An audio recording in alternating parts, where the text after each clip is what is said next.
सबके सुनाए हम जुबानी, सुनाए भगता शिव विवाह के कहानी। जे भी सुनेला शिव के भजेला, जे भी सुनेला शिव के भजेला, हाँ तर जाला ओकर जिंदगानी। सुनाए भगता शिव विवाह के कहानी। तो आए सबसे पहले हम मनु दुबे देव के देव महादेव जी के चरण में कोटि कोटि नमन करतानी। आ साथ ही साथ आप तमाम शिव भक्त के हार्दिक अभिनंदन करतानी। आज बड़ा ही खुशी के बात बा, बड़ा ही सौभाग्य के बात बा कि हमरा शिव विवाह कथा कहे के आ कुछ गावे के मौका मिलल बा। शिव विवाह यानी भगवान भोले शंकर के बियाह। शिव मतलब सृष्टि, शिव में ही सृष्टि समाइल बा। तब भक्त लोग जे भी शिव के गुणगान करेला, शिव के ध्यान करेला, शिव के कथा सुनेला, ओकर ए सृष्टि से ए दुनिया से उद्धार हो जाला, ओकरा तृप्ति मिल जाला। त आए भक्त लोग ए संगीतमय शिव विवाह में हमार जे जे सहयोग कैले बा ओकर पात्र परिचय कराओ तनी। ई संगीतमय शिव विवाह कथा लिखले बानी आदरणीय आर पंकज जी, म्यूजिक से सजौले बानी लवली शर्मा जी, आ ई कथा के रिकॉर्ड कैले बानी आदरणीय कैलाश जी, मैक्स स्टूडियो दिल्ली। सहयोग कैले बानी हमार पापा जी श्री धर्मेंद्र दुबे जी, आ आशीर्वाद बा हमार गुरु जी आदरणीय पंडित रामेश्वर तिवारी जी के। जौना कथा के आप सबके बीच प्रस्तुत कर रहल बा भोजपुरी संगीत के सबसे बड़ कंपनी यानी वेव म्यूजिक कंपनी। तब प्रेम से बोलिए शंकर भगवान की।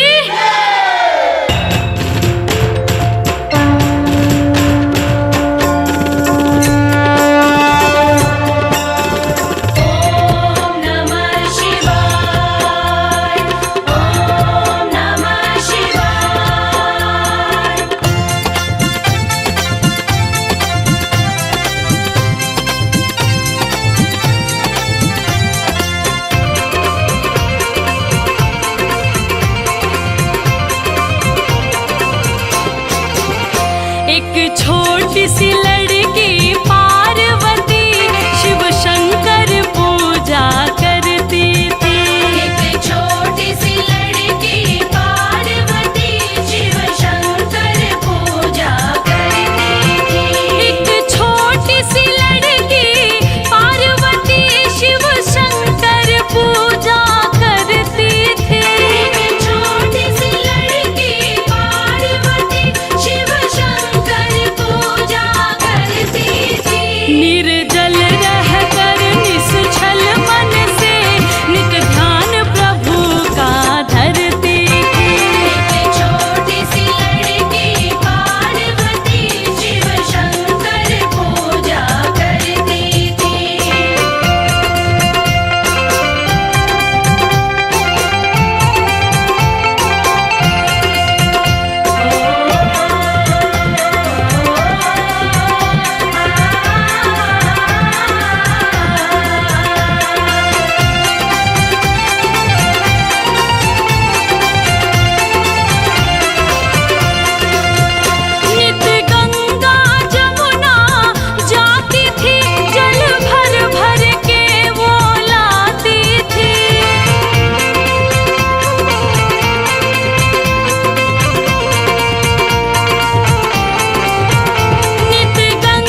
आई भक्त लोग कथा पर चलल जाओ। राजा हिमांचल के पुत्री पार्वती अपन घर दुआर माई बाप सबके त्याग के जाके जंगल में शिव जी के पावे खातिर तपस्या करतरी। आ एने भगवान शिव शंकर 87,000 बरिस खातिर समाधि लगौले बनी। पार्वती के ऐसन घोर तपस्या देख के आ भगवान भोलेनाथ के समाधि में लीन देख के ब्रह्मा जी विष्णु जी सब देवी देवता परेशान हो गए। तब देवता लोग सोचे लागल कि अगर ये ध्यान ना टूटी और शादी ना जुटी तब इस सृष्टि के कल्याण कैसे होई। सब देवता लोग भगवान भोलेनाथ के जगावे खातिर प्रयास करे लागल, लेकिन डरे केहू लगे नहीं खे जात। अगर भगवान भोलेनाथ खिसिया गईले तब पूछी सब गड़बड़ बा। अब देखी ब्रह्मा जी विष्णु जी आ संगे संगे सब देवता लोग आपस में मिल के सलाह कई कि भोलेनाथ के ध्यान कैसे तुरल जाओ। तब ब्रह्मा जी कहनी कि ऐसन कठिन काम कामदेव ही कर सकता रे। अब देखी सब देवता लोग मिलके कामदेव के लगे जाता आ कामदेव से सब बात बतावता कि रउआ भगवान भोलेनाथ के तपस्या तूरी ना तो अनर्थ हो जाई। काहे से कि पार्वती भगवान भोलेनाथ के पावे खातिर जंगल में जाके तपस्या कर रहल बड़ी। अब देखी भक्त लोग कामदेव भी ई खतरनाक काम करे खातिर तैयार नहीं होत। कामदेव भी कहत रे ऐसन खतरनाक काम हमरा से ना होई। तब ब्रह्मा जी समझौनी ह कामदेव ई काम तोहरे करे के पड़ी, ना तो इस सृष्टि के कल्याण ना होई। अब देखी ब्रह्मा जी से आदेश पौला के बाद कामदेव भगवान भोलेनाथ के तपस्या तुरे खातिर सुंदर सुंदर अप्सरा लोग के भेजतानी, नर्तकी के भेजतानी आ कहतानी कि हे अप्सरा इतना सुंदर सोच संवर के जाके ओइजा नाचे के बा गावे के बा कि भगवान भोलेनाथ के ध्यान टूट जाओ। अब देखी अप्सरा लोग सोच संवर के भगवान भोलेनाथ के लगे गइल बा जहां भगवान समाधि लगौले बनी। अप्सरा लोग आपन आपन रूप कला आपन आपन सुंदरता आपन आपन मोहनी मंत्र से भगवान भोलेनाथ के जगावे की कोशिश करता, लेकिन भगवान भोलेनाथ टॉस से मौस नहीं होत। सारा अप्सरा लोग के बुद्धि फेल हो गइल बा। अप्सरा लोग कहता कि अरे बाप रे बाप ये देव हवे कि पत्थर हवे। भक्त लोग अप्सरा लोग निराश होके कामदेव के भीरी पहुंचल ह। कहता लोग कि हे कामदेव जी दुनिया में बहुत प्राणी देखनी, लेकिन ऐसन अद्भुत जीव कहीं ना मिलल। हमनी के इतना नचनी हसन गौनी हसन, लेकिन ओ बुढ़ऊ के मन ना डोलल ह। तो देखिए एगो कैसन गीत के भाव लागल।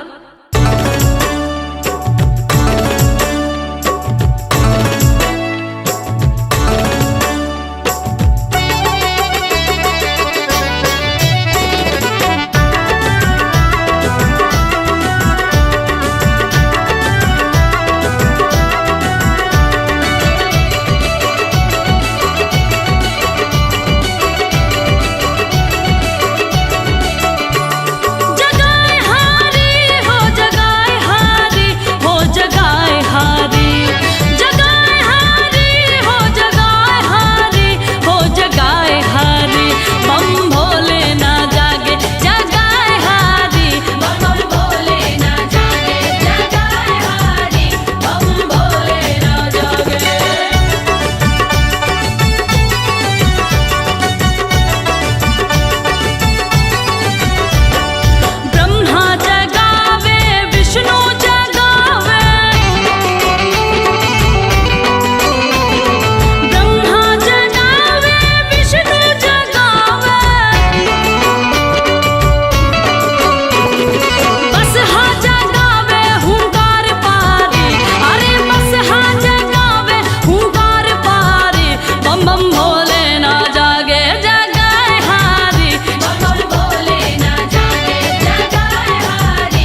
भगवान भोलेनाथ के सब केहू जगा के हार गइल बा, तबो भगवान भोलेनाथ नइखी जागत। अब खुद कामदेव ही भगवान भोलेनाथ के जगावे खातिर चल दिले बानी। कामदेव के आगमन होते ही बसंत ऋतु छा गई, चारों तरफ फूल फुला गई, नजारा मन के बहुत भावे लागल। तबो भगवान भोलेनाथ नइखी जागत। तब कामदेव के क्रोध आइल ह आ एगो गाछ पर चढ़ गई ह आ चढ़ के तीर से निशाना सधनी ह आ भगवान भोलेनाथ पर बाण चला देनी ह। जैसे वो बाण भगवान भोलेनाथ के लागल ह, भगवान के तिसरका आंख खुल गई ह आ तीनों त्रिलोक डोले लागल ह आ सृष्टि में हाहाकार मच गई ह। जैसे ही भगवान भोलेनाथ के तिसरका आंख के पहिलका ज्योति कामदेव पर पड़ल, कामदेव ओही जा जर के राख हो गई हन, भस्म हो गई हन। अब देखी भगवान भोलेनाथ समाधि से जाग गई बने। अब देवता लोग पहुंचल ह भगवान भोलेनाथ के दरबार में। भगवान भोलेनाथ कहतनी कि का बात बा, आज रउआ सब है यहाँ। देवता लोग कहल ह रउआ के पावे खातिर पार्वती जंगल में तपस्या कर रहल बाड़ी, उ रउआ से बियाह कइल चाहतारी। तब देखी एजा एगो कवि के बड़ा बढ़िया एगो भाव लागल बाटे। देवता लोग कहता कि भोले बाबा करी अब बियाह, सलाह सब देवता के मानी। भोले बाबा ई सब बात सुन के ठठा के हंसे लगनी। बियाह हमरा जैसन गजेड़ी भंगेड़ी से बियाह के करी? अरे के हमर भांग पीसी आ के हमरा जोरे टूटही पलानी में गुजारा करी? के हमरा जोरे कैलाश पर रही? के हमरा संगे जंगल में रही? अरे हमरा से केहू बियाह ना कर सकेला। हे देवगण, आप सब हमरा के मत भरमाई। देवता लोग कहल ना प्रभु ना, रउआ बियाह करे के पड़ी, पार्वती रउए से बियाह करी है। भगवान भोलेनाथ के देवता लोग के बात पर भरोसा ना भइल। तब भगवान भोलेनाथ सप्त ऋषि लोग के बोलौले आ कहतनी हमरा खातिर पार्वती जी जंगल में जाके तपस्या करतारी, तनी जाके तू लोगिन पता कर लोगिन तो कि सही में उ हमरा के चाहतारी कि ना। आ जाके उजा हमार जेतना शिकायत बा सब जाके उजा कह देवे के बा, कैसहू हमार बियाह काट देवे के बा। सप्तऋषि लोग महादेव के आज्ञा पावते ही कहता कि जैसन राउर इच्छा महादेव, हमनी के उहे करब सब जौन रउआ चाहता नहीं। तो देखी बियाह कटवा यही बेरा ना, ओहू बेरा बियाह कटवा रहे लोग। आ बियाह कटवा लोग चल दिले बा बियाह काटे खातिर। आ सप्तऋषि लोग जंगल में जाता जहाँ पार्वती जी तपस्या कर रहल बाड़ी। अरे जेकरा खातिर धरलू धयानावा, आ लगनवा तोहरो लागल, अब बड़े हो राम। ए गौरा, तू जेकरा खातिर तपस्या करत रू जाना तारू के हउए? पागल हउए पागल। अरे ओकरा रहे के घर नहीं खे, पहने के बस्तर नहीं खे, छानी छपर नहीं खे, उ तो खुदे पतई चबावेले, तो तारा के का खियाई है? गौरा ए गौरा, लग जाए भगिया में अगिया, ए लग जाए भगिया में अगिया, साजनवा तोहरो पागल बड़े हो राम, और भंगिया तोहरो पागल बड़े हो राम। जेकरा खातिर धरलू धयानावा, लगनवा तोहरो लागल बड़े हो राम। जेकरा खातिर धरलू धयानावा, लगनवा गौरा लागल बड़े हो राम। लग जाए भगिया में अगिया,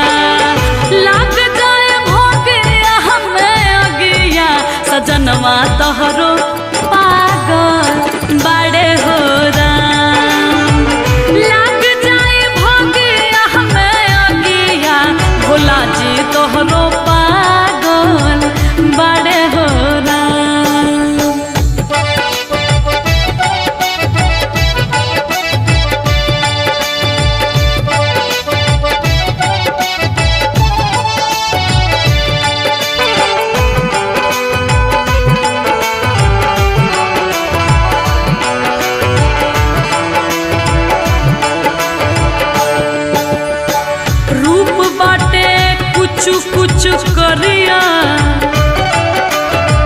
रूप बाटे कुछ कुछ करिया भभूति दहिया लागल बाटे हो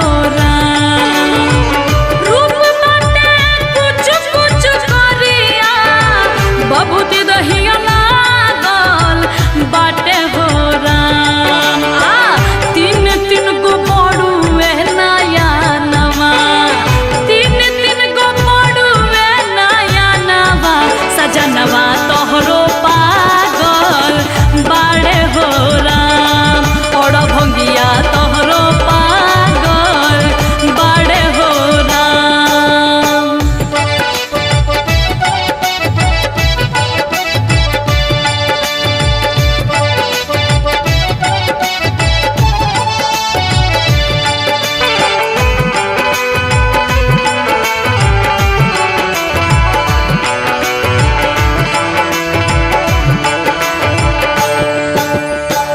गरवा में झूले विष धारवा गरवा में झूले विष धारवा तो जब रूप साजल बड़े हो राम गरवा में झूले जगरवा तो जब रूप साजल बड़े हो राम बैला पला गल सनवा बसहा पलग है सनवा सजनवा तोहरो पागल बाड़े हो राम और भंगिया तोहरो पागल बाड़े हो राम। दू जना बियाह काट के थाक गइलो तब तीसरकू जना आगे आवता रे हटो लोगिन ई काम तारा लोगिन से ना होई ई हम ही करम। तब देखी तीसरकू जना का कहता रे कि पार्वती आँख खोलो आँख ना तो तहर जिंदगी नरक हो जाई नरक आ का उ बौराह के फेरा में पड़ल बाड़ू। पार्वती के समझावे लगले कि बर बीसम बीसम बीसा आ बर ताके एके दिशा बर के घर में चांद सूरज के ज्योति आ बर पेन्ही ना पियरी धोती। अरे बुझला एकरा मतलब का होला कि बर बीसम बीसम बीसा यानी 20-20 आ 20-60 बरिस के लइका बा आ बर ताके एके दिशा एके कोर ताके ले कंडेर बाड़े बुझली ह आ बर के घर में चांद सूरज के ज्योति डायरेक्ट सूरज भगवान के ज्योति आवेला घर दुआर नहीं खे पर्वत पहाड़ पर रहे के पड़ी आ बर के घर में चांद सूरज के ज्योति आ बर पेन्ही ना पियरी धोती बर पियरी धोती ना पहनी है और उनका डरे से बुझा कि मिर्गा छला है। अरे समझ लू गौरा अरे तू राजा महाराजा के बेटी हो तू कोनो राजकुमार से बियाह कर तू आ का है बुढ़ऊ के फेरा में पड़ल बाड़ू। ई सब सुनला के बाद गौरा जी से बर्दाश्त ना भइल शंकर जी के शिकायत। तब कहतरी कि सुनी सभे मुनि रउआ सबके इज्जदाल ना गली रउआ सब टरी आ अपन अपन घर धरी हम करब उहे गजेड़िए से बियाह उहे जोगिया से बियाह करब।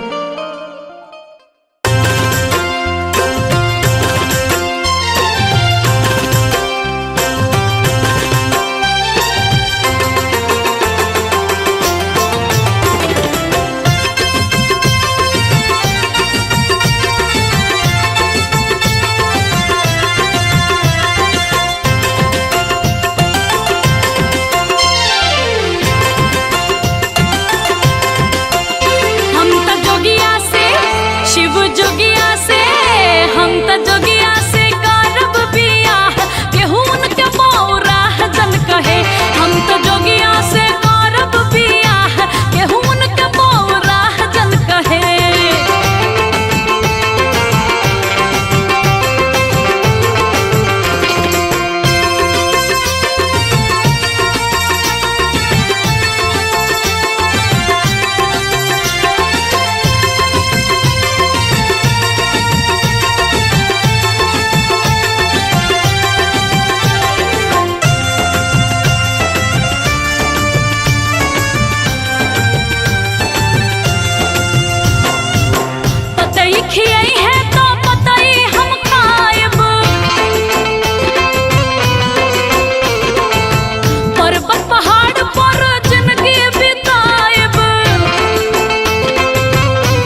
सखी आई है तो बताई हम खाइब, पर्वत पहाड़ पर जिंदगी बिताइब।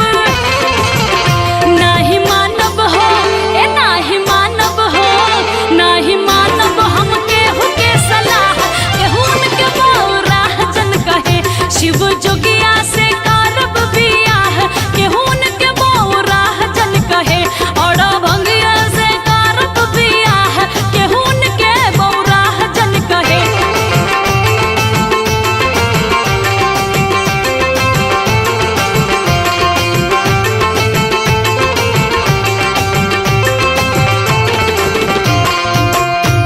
ई सब सुनला के बाद सब ऋषि लोग बूझ गइल कि ई बियाह हमनी से त ना कटी। तब गइल लो भगवान भोलेनाथ के लगे आ कहल लो कि हे भोलेनाथ राउर बियाह होइबे करी, ई बियाह गणासियों से ना कटी, काहे से कि पार्वती रउआ के मन ही मन में अपन स्वामी मान लेले बड़ी।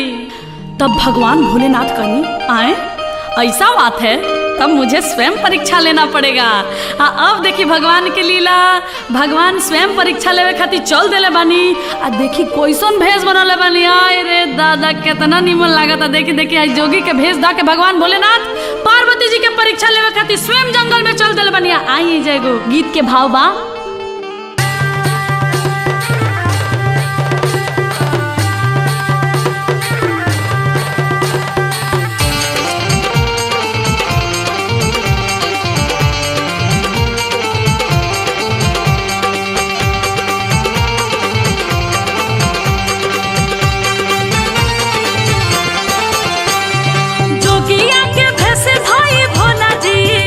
चल भइले बनवा, जोगिया के भेष धाई भोले बाबा चल भइले बनवा। ए जहाँ पार्वती पूजे शिव के धई के ध्यानवा, ए जहाँ पार्वती पूजे शिव के धई के ध्यानवा।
जोगी के भेष में भगवान भोलेनाथ पार्वती के केतनो समझावतानी, लेकिन पार्वती अपन आंख नहीं खोलत। तब पार्वती जी कली है कि हे महाराज हम जकरा खातिर तपस्या कर रहल बनी, जकरा के हम सच्चा दिल से चाहतनी उ हमरा सामने आई तबे हम अपन आँख खोलेम। पार्वती के वचन सुन के भगवान भोलेनाथ भाव विभोर हो गई है। तब कहतनी देवी आँख खोला, तू जेकरा के चाहतारू उ तेरा सामने साक्षात खड़ा बा। तब पार्वती आँख खोल ली है। आँख खोलते ही भगवान भोलेनाथ के साक्षात दर्शन पाके पार्वती धन्य हो गईली, भाव विभोर हो गईली। आ देखी भक्त लोग एजा शिव पार्वती के पहला मिलन होता। पार्वती भगवान भोलेनाथ के चरण में लिपट गईली, रूप निहारे लगली आ कहे लगली कि कैसे लोग रुआ के कहत रहे कि रुआ बौराह बानी, रुआ तो तीनों त्रिलोक से सुंदर बानी। तब देखी कवि के कैसन भाव लागता।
ऐसन पा गईनी। ई अद्भुत मिलन के बाद भगवान भोलेनाथ पार्वती से कहतनी कि पार्वती अब तू अपना घरे जा, हम स्वयं बारात लेके दूल्हा बन के तारा घरे आई। अब देखी भक्त लोग ब्रह्मा जी राजा हिमांचल के घरे खबर भेजवातनी कि राजा हिमांचल के मालूम कि भगवान भोलेनाथ पार्वती से शादी करे खातिर तैयार हो गए बनी। अब देखी दुल्हो तैयार, कन्यो तैयार, तो चली हमनी के मिल के शादी के कार्यक्रम शुरू कर जाओ। आज भगवान भोलेनाथ के तिलक हुए। देखी पहले के तिलक आ आज के तिलक में कितना अंतर बढ़ुए। आज एगो तिलक में 500 आदमी जाता रहे, आ पतल आ पूरी के धुरकुस उड़ा देता रहे। लेकिन वो घड़ी ऐसा रिवाज ना रहे। राजा हिमांचल तिलक चढ़ावे खातिर विप्रदेव यानी कि ब्राह्मण और हजाम मात्र 2 आदमी के शिव जी के दरवाजा पर भेजतनी तिलक चढ़ावे खातिर। आ तिलकहरू लोग जब आंगन में पहुंचता तो देखी हमनी के हिंदू धर्म में तिलक के बेरा एगो बड़ा बढ़िया गीत होला, आई सुनल जाओ।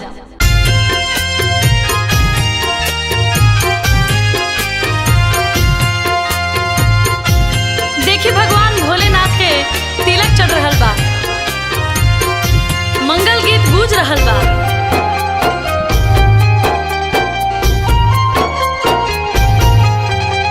आज मोरा शिव जी के तिलक आयो, आज मोरा शिव जी के तिलक आयो।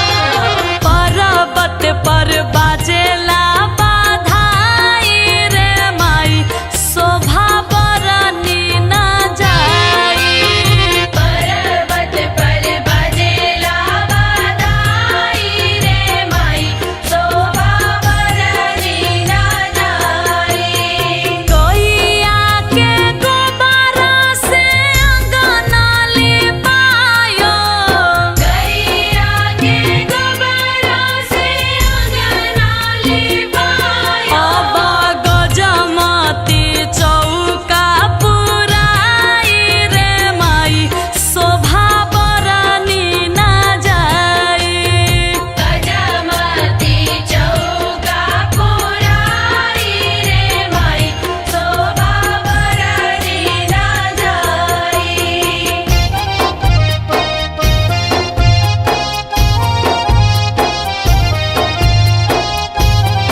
भगवान भोलेनाथ के तिलक चढ़ गई बा।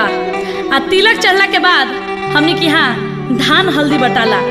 आ जब धान हल्दी बटा गई तब तिलकहरू लोग के विदाई से पहले हमने की यहाँ भोजन करावल जाला। आ जब तिलकहरू लोग भोजन करे खातिर बैठेला तब हमने की यहाँ माई बहन चाची लोग मिल के जेवनार गावे। तो शिव जी के तिलक में भी देखी सब ऋषि लोग के औरत लोग मिल के जेवनार गावता।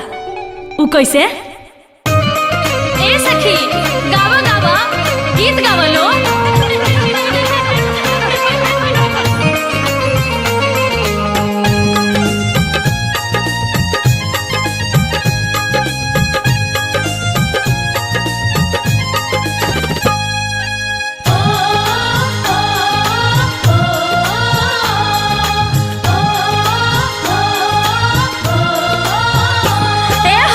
सोने के थारी में जेवान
वापस लौटता।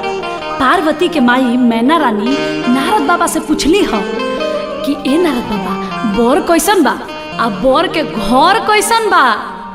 तब नारद जी कहतनी पार्वती के माई मैना जी से, ए जी लइका तो ऐसन बड़ुआ कि ऐसन लइका दुनिया में कहीं नहीं खे, तीनों त्रिलोक में ऐसन कहीं बर नहीं खे। अरे लइका तो साक्षात त्रिलोकी नाथ हवे, भगवान भोलेनाथ हवे। अरे ओहे तो मड़वा में अजोर हो जाई आ गांव नगर में शोर हो जाई आ देख के पूरा लोग विभोर हो जाई। आ घर के बारे में तो पूछबे मत करी, माने कि सब केहू उनके घर में रहेला। अब देखी दामाद के बड़ाई सुन के मैना रानी बहुत खुश हो गईली। आ राजा हिमांचल की यहाँ माड़ो गड़ाई के तैयारी होखे लगा। तो आई चाची माई बहनी हमनियों के मिल के माड़ो के गीत गावल जा।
देखी कितना सुंदर माड़ो गड़ाइल बा। माड़ो गड़ा गइल बा। आंगन में कुहार भाई कलसा लेके आ गइल बड़े। जौना कलसा में गंगा जल भर के ओकरा पर दीपक जलावल जाला आ ओही दीपक से मड़वा में अजोर होला। देखी हमने की यहाँ कोनो भी शुभ काम में कोनो चीज आवेला तो ओकर सबसे पहले परिछावन कइल जाला। जैसे कलसा के परिछावन होला, पीढ़ा के परिछावन होला। तब मैना रानी कलसा परिछे जाता रही आ कुहार भाई नेग मांगता रहे। तो एजा एगो गीत होला।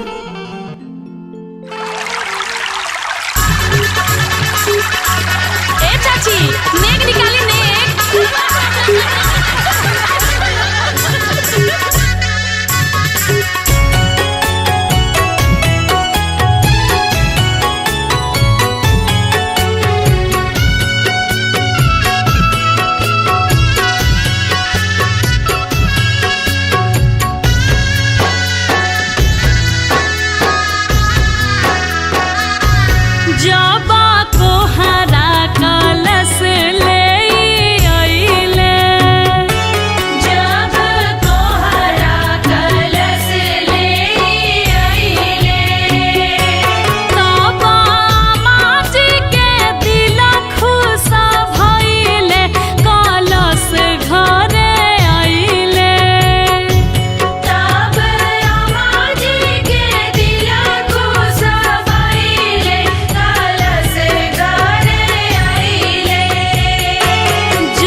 जब कोहरा जेनेक चार मंगले जब कोहरा जेनेक चार मंगले तब पापा जी बाजार भागी गईले कलश घरे आइले तब पापा जी बाजारे भागी गईले कलश घरे आइले देखी कलशा के जियारा जुड़ाइले कलश घरे आइले। अब देखी माटी कोड़ाए यानी मटकोर के समय आ गइल बा। एने पार्वती जी की यहाँ माटी कोड़ाए के तैयारी हो रहल बा आ ओने कैलाश पर्वत पर भगवान भोलेनाथ के माटी कोड़ाए के तैयारी हो रहल बा। तो देखी एने भगवान भोलेनाथ की यहाँ उहे दिशा में माटी कोड़ाता जौना दिशा से भगवान भोलेनाथ के बारात हिमांचल राजा के द्वार पर जाई। आ देखी एने पार्वती जी की यहाँ भी माटी कोड़ाए के तैयारी हो रहल बा आ सखी सहेली लोग मिल के माटी कोड़े जाता उहे दिशा में जौना दिशा से भगवान भोलेनाथ के बारात द्वार पर आई। तो आई परंपरा के अनुसार सुनल जाओ एगो मटकोर के गीत।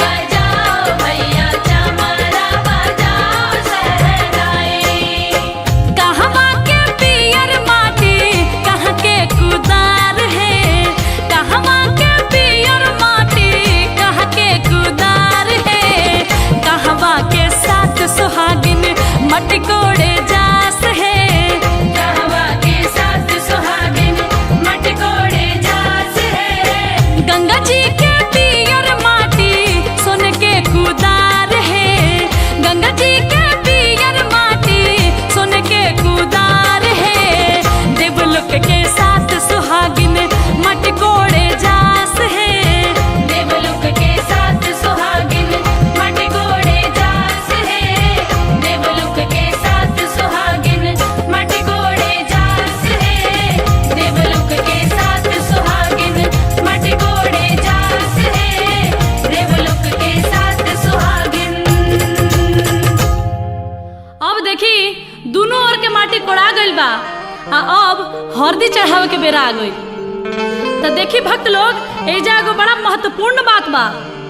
बात ई बा कि हरदी उहे आदमी चढ़ावेला जेकर खुद देही पर हरदी चढ़ गइल होखे यानी कि बाजा बाज गइल होखे। तो देखी अब दोनों ओर हरदी चढ़े लागल। देखी एने शंकर भगवान चौका पर बैठल बानी आ ओने पार्वती जी भी चौका पर बैठ गइल बानी। हल्दी चढ़े लागल दोनों ओर आ हल्दी के गीत गवाए लागल। तो आई अब हमनियों के गावल जाओ एगो हल्दी चढ़ाई के गीत।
विष्णु बाबा हरदी चढ़ाइले है शिव शंकर बर के दिले आशीष दुल्हा बनाइले है शिव शंकर वर के दिले आशीष दुल्हा बनाइले है कि आगे मैया जू के हाँ रदिया सुहावना है मैया जू के हरदिया सुहावन है कि अगे मैया जू के हरदिया सुहावन है।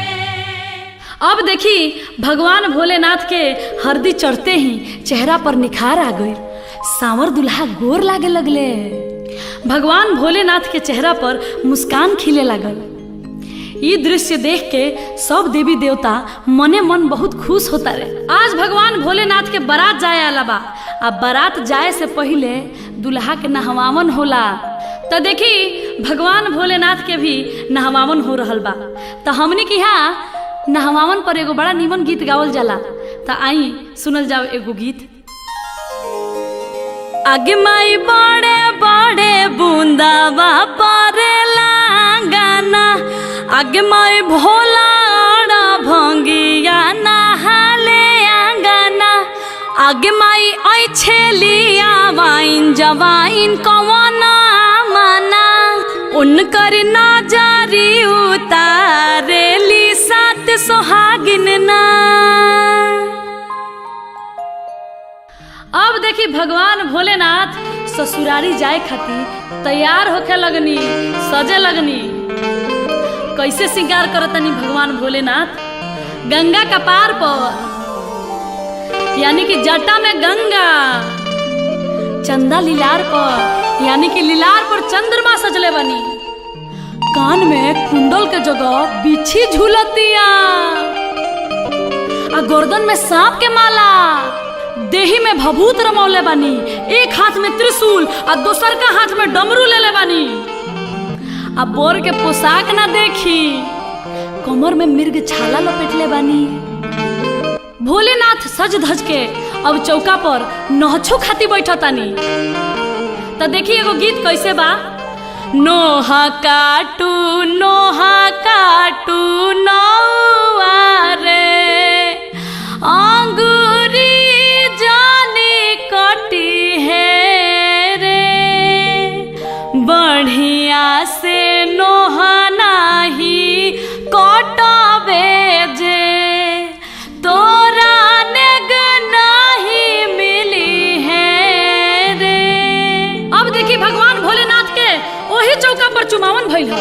भगवान भोलेनाथ बसहा पर सवार होके बारात लेके निकलतानी। बसहा खुशी से झूम रहल बड़े भगवान भोलेनाथ के बरियात जाए खातिर। तीनों त्रिलोक के कोना कोना से अद्भुत अद्भुत जीव जंतु प्राणी आइल बड़े। देवता लोग के अलग दल बा आ भूत पिचास के अलग दल बा। हकनी डाकनी डाइन के अलगे दल बा आ जीव जंतु के अलग दल बा। भगवान भोलेनाथ के संगे सभे मतवाला हो गइल बा। आ देखी बारात में के बाजा बजावता आ के डांस करता हाड़ा बिरनी आ भुनुर भुनुर क के सहनाई बजावता आ सांप अलगे फफकार मारता आ भूत बताल अलगे नाचता रे अपना धुन में।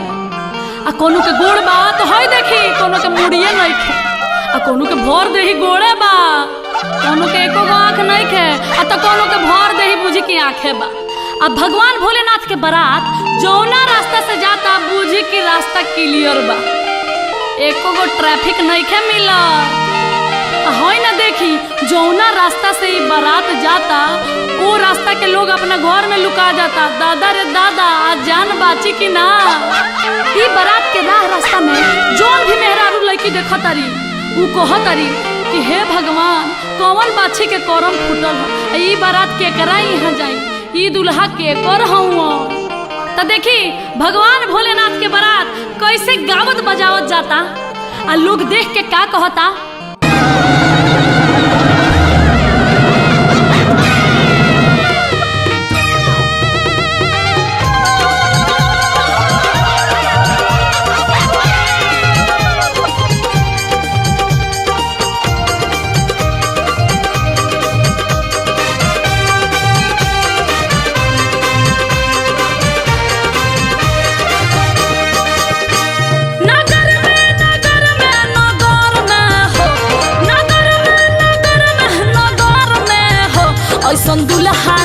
देखनी नगर में हो, ऐसन बर नहीं देखनी नगर में हो।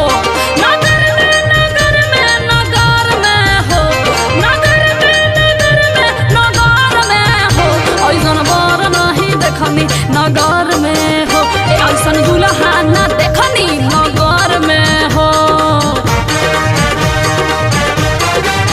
अरे बाप रे बाप, अरे ए सखी ई बाढ़ की पीपर हो।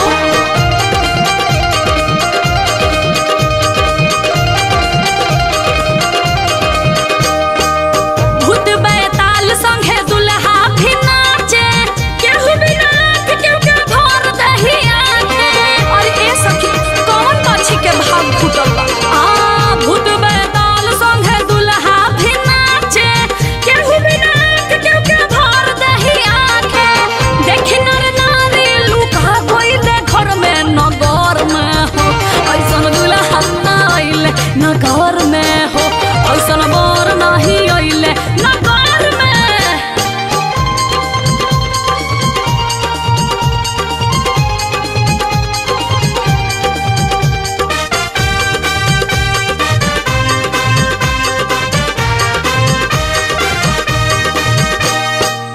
हड्डा अबिरनी बजावे सहनाई, टूड़िया लगा के बिछी नाचे रमाई। अरे ए सखी कौन पक्षी के भाग फूटल बा। हड्डा अबिरनी बजावे सहनाई, टूड़िया लगा के बिछी नाचे रमाई।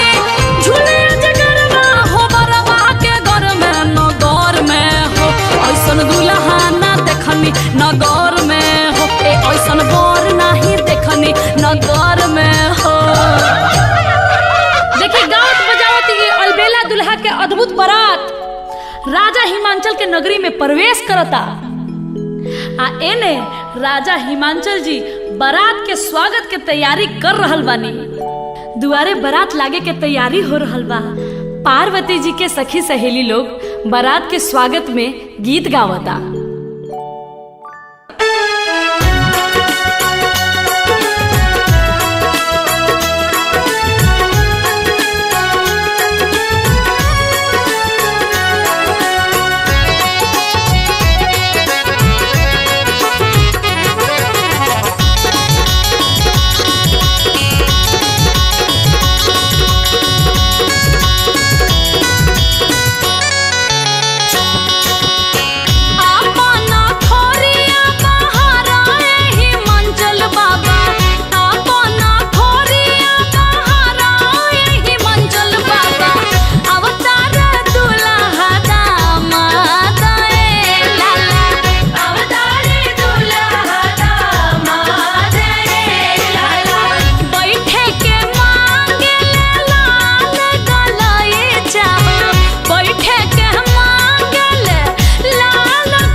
राजा हिमांचल के द्वारा पर आइल बनी।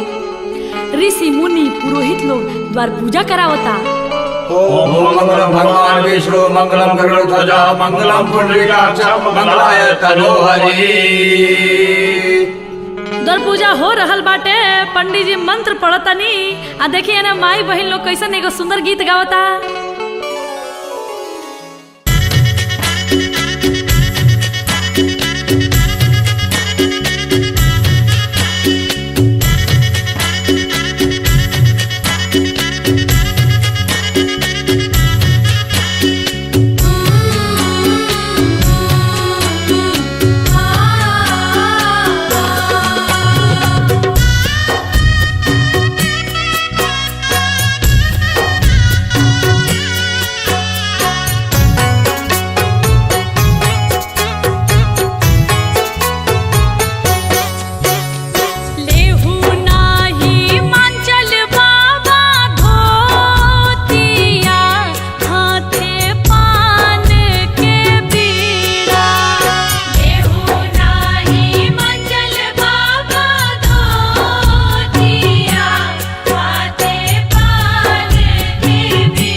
घेरले बा।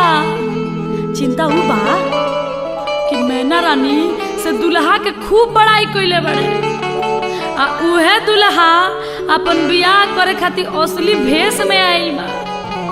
देखी अब पार्वती के गुरहथी के बेरा आ गइल बा। भसुर मड़वा में जाता रे गुरहथी खातिर, आ राजा हिमांचल के आंगना में पार्वती के सखी सहेली लोग जुटल बा।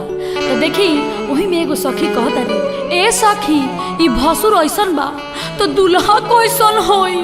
ए दादा कहीं गौरा के दुल्हा बौराह नइखे नु। गुरहथी शुरू बा। तब पंडित जी भसुर के हाथ में मंत्र पढ़ के अक्षत देता रे चढ़ावे खातिर। तो है ना देखी भसुर का करता रे। तब सखी सहेली लोग कैसे गीत गावता।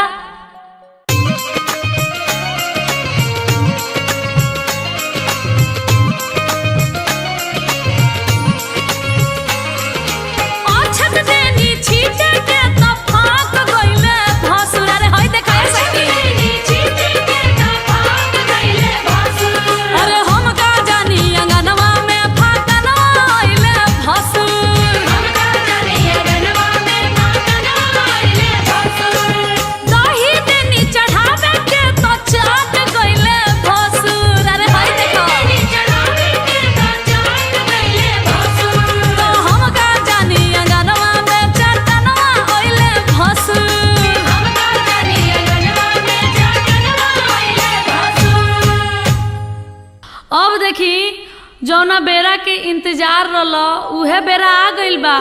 लीलरा पर विध के टाकी बा, कुछ बीत गइल कुछ बाकी बा। अब नारद बाबा के गोधन कुटाए आला बा, काहे कि इहे बरब अंगना में जाए आला बा।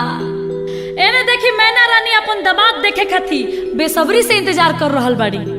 आखिर उ दामाद के कब देखेम जे तीनों त्रिलोक के मालिक हवे, जेकर इतना बड़ाई सुन ले बानी, जेकरा से हमार बेटी पार्वती के बियाह होके आला बा। अब बर के आंगना में बुलावे खातिर हजाम के भेजल जाता। भगवान भोलेनाथ जैसे ही राजा हिमांचल के आंगना में अइलो हन, जैसे ही सास अपना दामाद के देखली हो अंगने में गिर गईली हो, बेहोश हो गईली हो। राजा हिमांचल के आंगना में रोन पीटन पड़ गई। आहिर रे दादा ई का भई? आखिर हमार भोली पार्वती कौन कसूर कैले रही हो?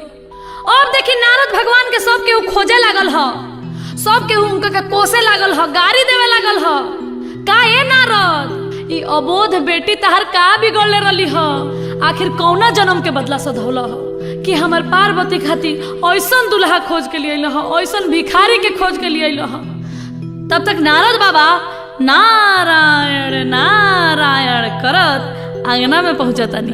देखी नारद मुनि ही शंकर भगवान आ पार्वती जी के बियाह में अगुआ रहल बनी। नारद मुनि के बात केहू ना काटेला। नारद मुनि आगम निगम सब कुछ जानी ले। नारद नारद जेकर बात कबो रद्द ना होखे ओकरे के नारद कहल जाला। तो नारद भगवान मैना रानी के समझावतानी आ कहतानी कि मैना रानी ना ना रुआ चिंता ना करी, ई भगवान भोलेनाथ हुवन, ई सही में तीनों त्रिलोक के मालिक हुवन। रुआ अभी कुछ नहीं जानत, इनकर अनेक रूप बा। हे मैना रानी रुआ बर पर छी, रुआ चिंता ना करी।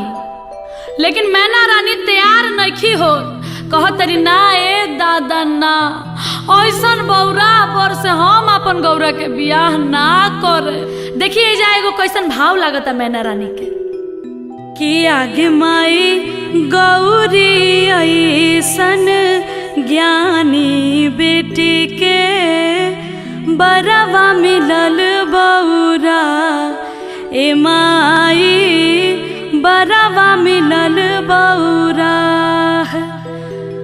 नारद बाबा के हम काहिले बिगड़नी, बरवा खोजल बौरा है कि अगमई ऐसन बौरा बरसे गौरा ना बियाहब, मोरे गौरा रही है कुंवर। ए माई मोरे गौरा रही है कुंवर। गौरा लेके डूबब हम, गौरा लेके गौरा लेके जाइबो पाताल है कि आग माई ऐसा न बौरा बरसे गौरा ना बियाहब भले गौरा रही है कुंवार ए माई मोर गौरा रही है कुंवार। कसहु नारद भगवान मैना रानी के सखी सहेली लोग के समझा बुझा के आ माड़ो में लेके आओ तनी कि चली मतवा चली बर परछी बर राउर बहुत सुंदर बा। मैना रानी केहूँगा अपन दिल पर पत्थर रख के आ आंगना में आओ तरी। आंगना में अइला के बाद लोढ़ा लेले बाड़ी लेकिन मने मन में डरा तरी। तब पीछे से सखी सहेली लोग गीत गावता का कहता अरे हाय देखो ए सखी ये दुल्हा कैसन बा हो। अरे ताको तारे पुरु त लौकता पछी गाओ लो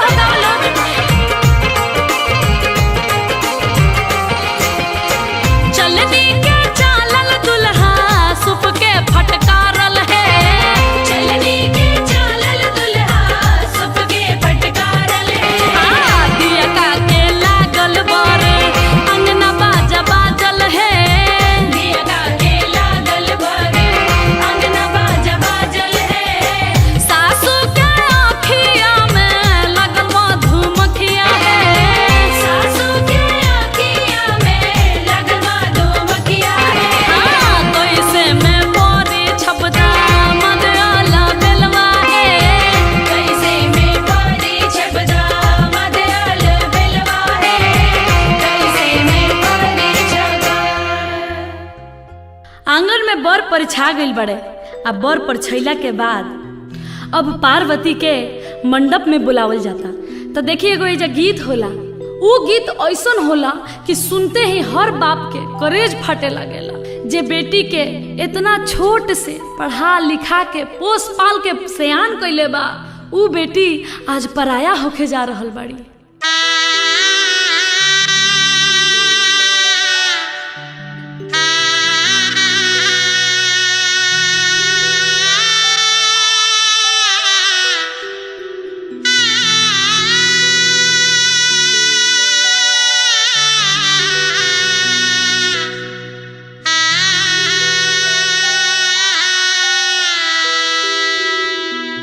काढ़ू नाही मांचल हो बाबा अपनी रे पुतरिया हमारो गौरा रे बेटी आँखी के रे पुतरिया दिनावा हरेलू हो बेटी आ भूखिया रे पियसिया रतिया हरेलू हो बेटी आ बाबा आखिरे निंदिया।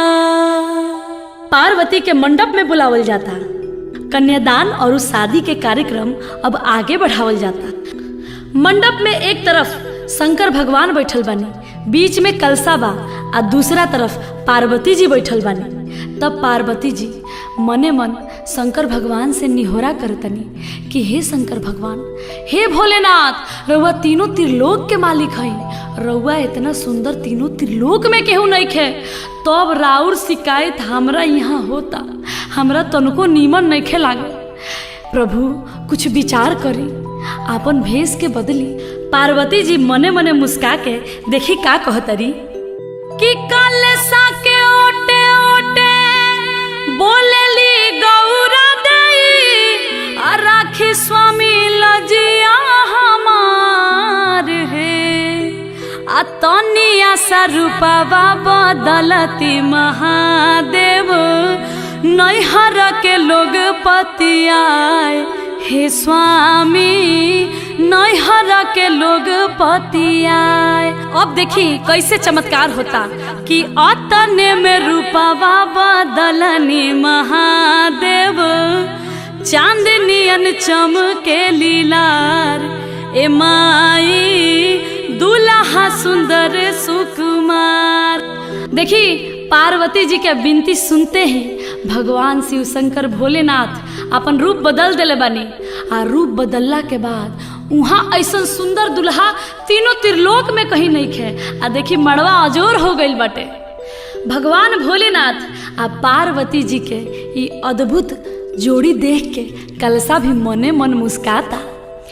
एजा भी एगो गीत गावल जाला, कैसे?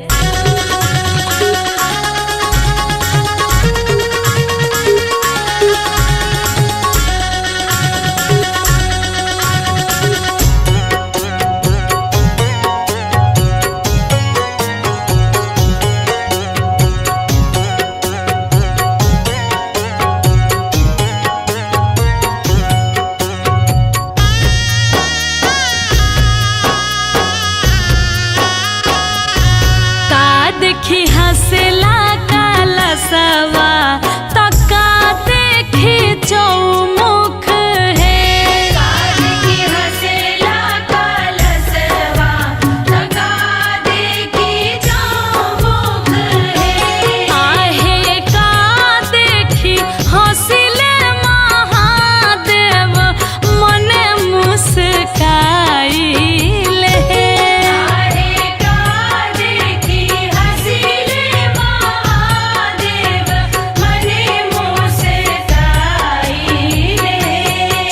देखी हंसला कलसवा कलश देखी चौमुख है। आहे गौरा देखी हंसिले महादेव मने मुस्काई ले। गौरा देखी हंसिले महादेव मने मुस्काई ले।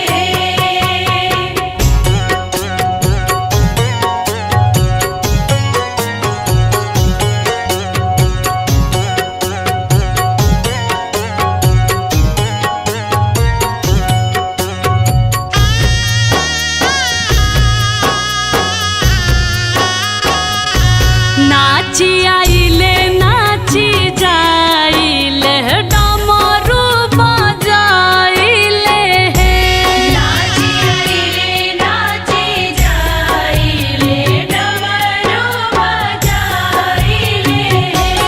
आहे सुतल गौरा उठेली चिहाई डमरू देखे जाइब हे। आहे सुतल गौरा उठेली चिहाई डमरू देखे जाइब हे। जन जाहुए गौरा जन जाहु डमरू देखे जन जाहु है। आहे सुनीले हब पापा जी तोहार त जाइब खिसियाई नुहे। आहे सुनीले अब पापा जी तोहार त जाइब खिसियाई नुहे। आहे सुनीले अब पापा जी तोहार त जाइब खिसियाई नुहे। अब दानों में महादान यानी कि कन्यादान के समय आ गई। कन्यादान ऐसा समय है जौना के देख के काठों के करेजा रोवे लागेला, पत्थरों के दिल पिघल जाला। आंगन में सभे भाव विभोर हो गइल बाटे, सबके करेजा फाटता, सबे डहक डहक के रोता। राजा हिमांचल पार्वती जी के अपना जांघा पर बैठल बानी। आज पार्वती पराया हो रहल बाड़ी। आज पार्वती के कन्यादान हो रहल बा। मन ही मन राजा हिमांचल कुहुक कुहुक के रोतनी। मैना जी के आंख से आंसू के धार बह रहल बा। आज बेटी पराया हो रहल बड़ी।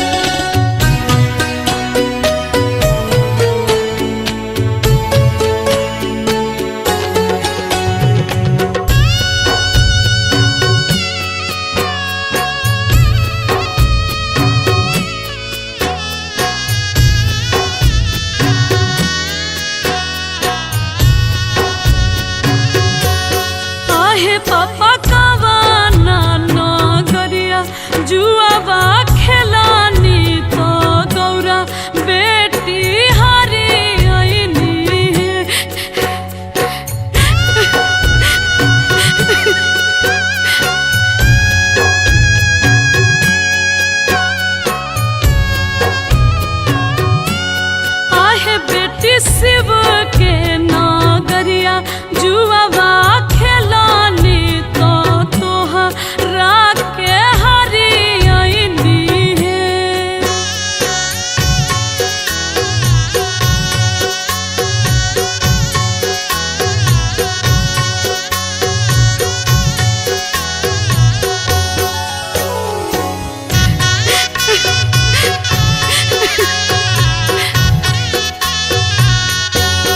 आहे पापा पुतावा पतोहिया काहे ना हरानी तो हमारा के हरियनी है।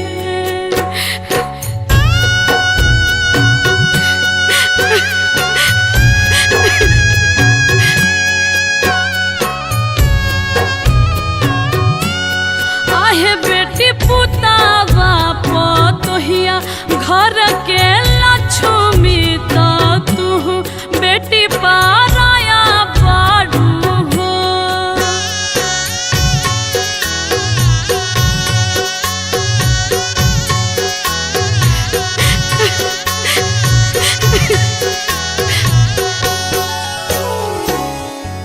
देखी कन्यादान महादान होवे। ई सौभाग्य जेकरा प्राप्त होला ओकरा मुक्ति मिल जाला। तब भक्त लोग हम भी रउआ सबसे निहोरा कर रहल बानी कि कन्यादान रउआ सब भी जरूर करब। अगर आपन बेटी ना होखे त केहू पराया के बेटी, केहू गरीब के बेटी, आपन भतीजी आ ना होखो तो आपन भगनी के कन्यादान जरूर करे के चाही। यही से मनुष्य के जीवन सफल होला। आई हमनी के परंपरा के अनुसार एगो औरी कन्यादान के गीत होला, ओकरा के सुन लिहल जाओ।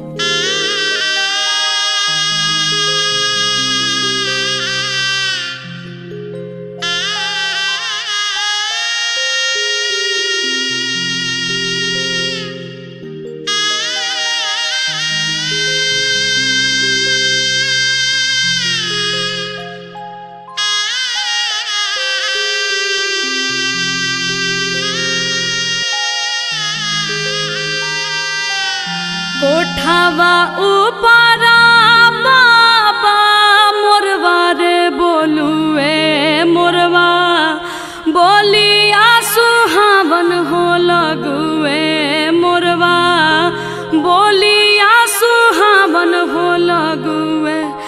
आजू के रतिया बाबा जागल हो रही हो। आजू घरवा चोरिया हो जाई है। आजू घरवा चोरिया हो जाई है। सबरे संपत्तिया बाबा बाची रे जाई है। गौरा बेटी चोरिया हो जाई है। गौरा बेटी चोरिया हो जाई है। दुआरा पाए बेटी चौकी दरबार रखब। आंगना में सिपहिया हो रखब। घरवा भीतर हमहू जागल हो रहब। से हो बेटी बाची रे जाई है। से हो बेटी बाची रे जाई है। दुआरा के चौकी दरवा बाबा सुती रे जाई है। आंगना के नीरा भेदर होई है। आंगना के नीरा भेदर होई है। घरवा भीतर रो सुती हो जाइब। से हो बेटी चोरिया हो जाई है। गौरा बेटी चोरिया हो जाई है। कन्यादान हो गई। अब सिंदूरदान के समय आ गई। राजा हिमांचल आ मैना रानी के लग से उठ के पार्वती जी अब शंकर भगवान के बगल में बैठल बाड़ी। आ देखी 7 सुहागिन मिल के माड़ो में शंकर भगवान के सिन्होरा देता लो कि भगवान भोलेनाथ अभी सिन्होरा ली आ पार्वती के जिंदगी के सफल बनाई। देखी एक चिटकी सेनूर के कितना महत्व बा। एक चिटकी सेनूर मांग में पड़ते ही दुनिया बदल जाला। तो सखी सहेली लोग भगवान भोलेनाथ से आग्रह करता कि हे बाबा अब पार्वती के मांग में सिंदूर भरी आ पार्वती के जिंदगी के सफल बनाई। तब भोले बाबा सिंदूर दान कर रहल बनी, पार्वती के मांग में सिंदूर भरतनी आ सखी सहेली लोग गीत गावता। का गावता? हटिया के सिनुरा महंग भइले बाबा, चुनरी भइलन मोल है, चुटकी भर सिनुरा के कारण ये बाबा छोड़िले नगर तोहार है। हटिया के सिनुरा मांगाइब मोरे बेटी, चुनरी मांगाइब अनमोल है, चुटकी भर सिनुर के कारण ये बेटी छोड़ेलू नगर हमार है, छोड़ेलू नगर हमार है। अब भगवान भोलेनाथ और पार्वती जी के इज्जत शादी संपन्न हो गई। तब प्रेम से बोलिए शंकर पार्वती की हरा हरा महादेव। अब देखिए शादी के बाद दुल्हा दुल्हन के आशीष दिहल जाता, यानी कि चुमावन हो रहल बा।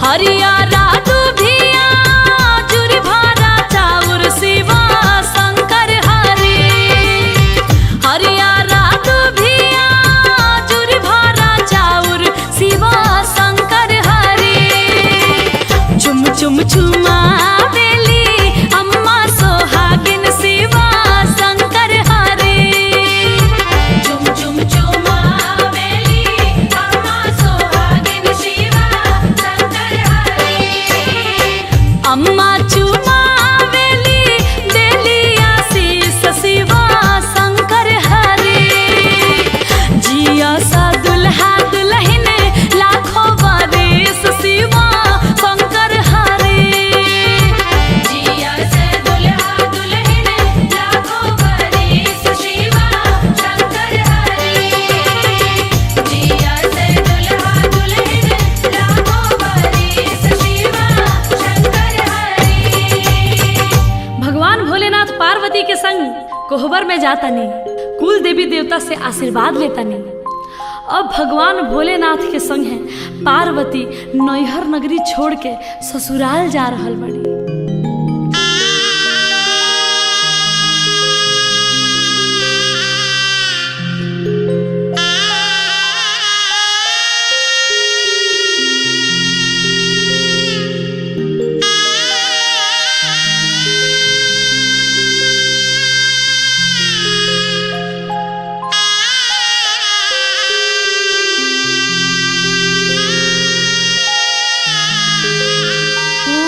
इच्छा